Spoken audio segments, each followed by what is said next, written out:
Fala família, muito prazer para quem não me conhece. Eu sou o Marcel e na aula de hoje a gente vai relacionar qual é a influência da necessidade de investimento em giro e a geração de caixa de uma empresa. E nas últimas aulas a gente identificou bem como funciona essa relação do capital circulante líquido com a necessidade de investimento em giro e o seu saldo em tesouraria. Desse modo, a gente percebeu quais são as empresas mais arriscadas e quais as mais conservadoras. E assim a gente identificou qual é o tratamento que ela dá com o seu curto prazo, se ela consegue se alavancar mais, se ela consegue utilizar do dinheiro do seu fornecedor para crescer. Então agora a gente vai observar qual é a relação disso com o fluxo de caixa e observar realmente o que acontece na empresa. A gente viu na última aula a variação do balanço patrimonial provoca uma variação no caixa da empresa. Então agora a gente vai utilizar do método indireto, que é você observar a partir do lucro líquido como a gente chega no fluxo de caixa operacional. E a gente vai entender que a obtenção desse indicador do fluxo de caixa operacional através do método indireto a gente vai construir observando o lucro líquido e vai subtrair a NIG ao contrário, porque a gente busca aqui o lucro líquido da empresa e vai acertar ele com a possibilidade de caixa. Aqui na DRE é uma relação simples. A gente vai pegar a DRE e vai obter o lucro líquido. Então a gente vai pegar quais são as possibilidades não caixa da empresa, por exemplo, a depreciação, e vai somar. Então a gente vai pegar a variação de ativos e passivos operacionais, que aqui a gente vai subtrair, lembra, toda vez que um ativo aumenta, há consumo de caixa. E a gente vai somar os passivos operacionais, a variação dele. Toda vez que um passivo ele aumenta a geração de caixa, porque é uma forma de captação. Então a gente vai conseguir essa relação. E o que é interessante a gente ver aqui, a nossa relação da NIG com a geração de caixa. Uma empresa, ela só vai conseguir gerar caixa naquele período, um caixa sólido, se a variação da NIG dela é pequena. Quanto melhor essa variação, menor ela for, mais chance da empresa conseguir concretizar o seu fluxo de caixa operacional, de maneira sem ter um gasto muito grande com caixa.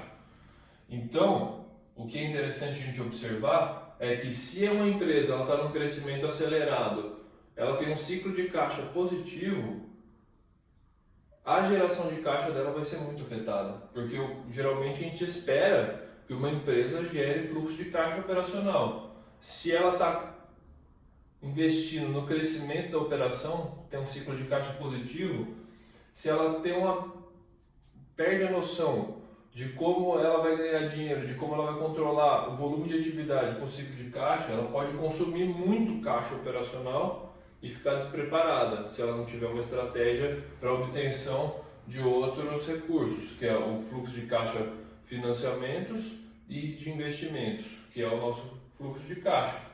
E através dessa observação da DRE com o fluxo de caixa indireto, a gente não precisa ficar preso ao cálculo da DFC indireta.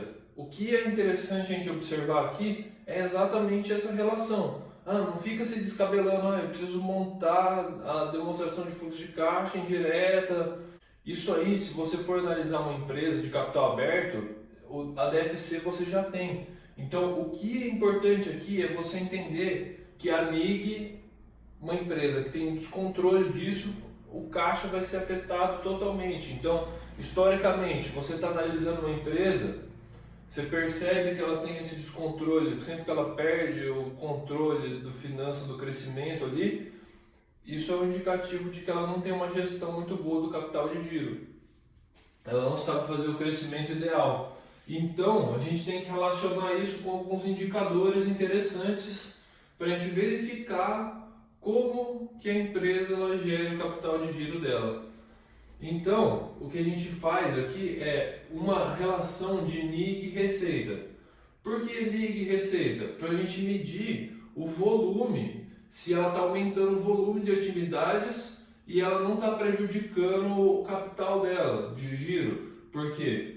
Porque às vezes ela está aumentando muito a NIG e não está tendo uma compensação de receita. Se ela está aumentando a NIG, o que é? Ela está aumentando o volume de atividades, está aumentando o ciclo de caixa às vezes, ou está aumentando a atividade, está vendendo mais, porque ela está precisando, se ela for positiva, precisa injetar mais dinheiro no investimento em giro.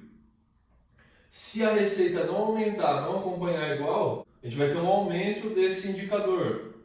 Então, com o aumento desse indicador, a gente tem uma queda da eficiência.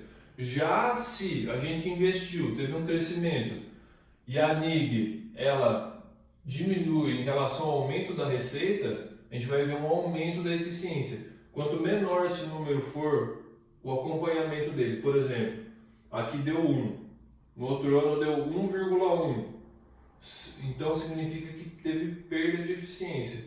Agora, num ano deu 1, no outro ano deu 0,9, significa que a eficiência aumentou. Quanto menor, mais próximo de zero ou negativo, melhor. Porque negativo significa que a NIG é negativa, significa que a sua empresa, a empresa que você está analisando, tem o ciclo de caixa negativo, que é a operação está sendo sustentada pelos seus passivos operacionais, basicamente seus fornecedores.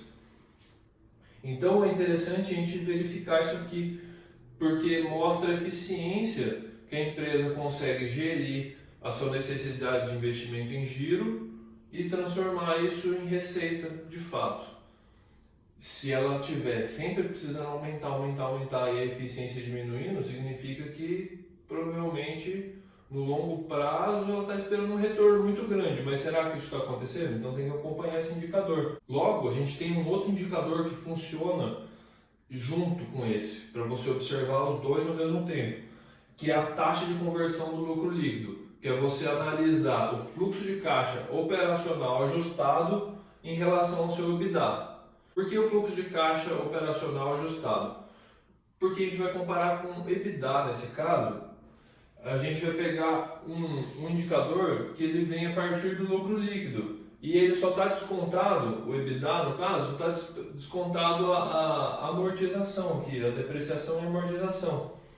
Então, para a gente fazer uma comparação legal desse quantidade de caixa operacional que foi realmente conseguido ali na operação com o EBITDA, que é o potencial caixa operacional. Então, olha aqui que interessante, é o EBITDA da empresa, ele está, depois pega o EBIT, soma a depreciação, a gente vai chegar no EBITDA.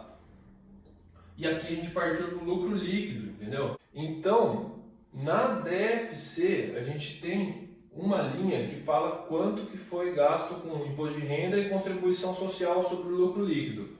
A gente vai pegar essa linha e vai somar no nosso fluxo de caixa operacional. Então a gente vai ter o fluxo de caixa operacional restrito aqui, seria o ajustado. E assim a gente vai comparar com o EBITDA. Isso aqui, se der 100%, significa que está equilibrado. A gente tem uma NIG que está estável, não está consumindo muito, ela está sempre ali no mesmo nível, não está crescendo a operação nem diminuindo. Então a gente vai ter uma taxa aproximada de 100% quando isso ocorre.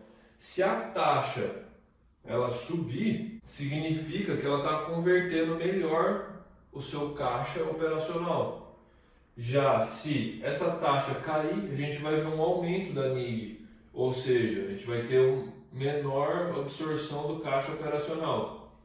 Lógico que sempre que uma taxa de um ano aumenta, no outro ano ela vai ser cobrada por isso. Ou se ela diminui, também. Ela precisa ter mais resultados, você precisa voltar lá. Então essa taxa ela varia muito em torno dos 100%.